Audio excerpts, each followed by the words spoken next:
Now, I've been thinking about this for quite some time now, but do y'all guys think that there's levels to being a nerd?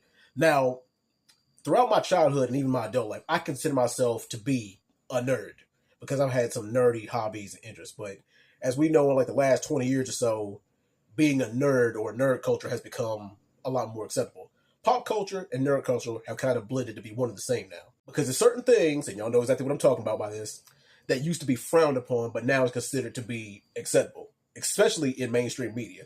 But I consider myself a nerd, but I'm not a Dungeons and Dragons kind of nerd. I'm not a Steve Urkel, Lewis Scola kind of nerd, if you know what I mean. And don't get me wrong, y'all, because this is going to be a pot calling the kettle black kind of situation, because if I were to judge other nerds for being nerdier than me, then that would kind of defeat the purpose. You know, that would be kind of hypocritical of me. But I would say that if I had to rank myself, I would be like a upper B tier, lower A tier kind of nerd, if you know what I mean. Because growing up, I loved comic books. I loved Star Wars. I'm still a big Star Wars fan.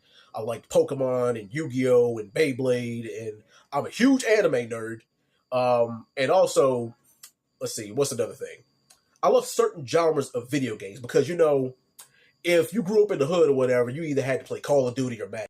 But just two things right quick. Number one, the hood probably has more nerds than the suburbs does. And number two, just because I might be a nerd does not mean that I can't pull girls. Because I can. But you know what, guys? This has prompted me to make a nerd tier list. What I'm going to do is I'm going to compile a list of nerdy things, hobbies, and activities and habits, and I'm going to place them in order from D tier all the way up to S tier. But anyway, y'all let me know which level of nerd y'all are.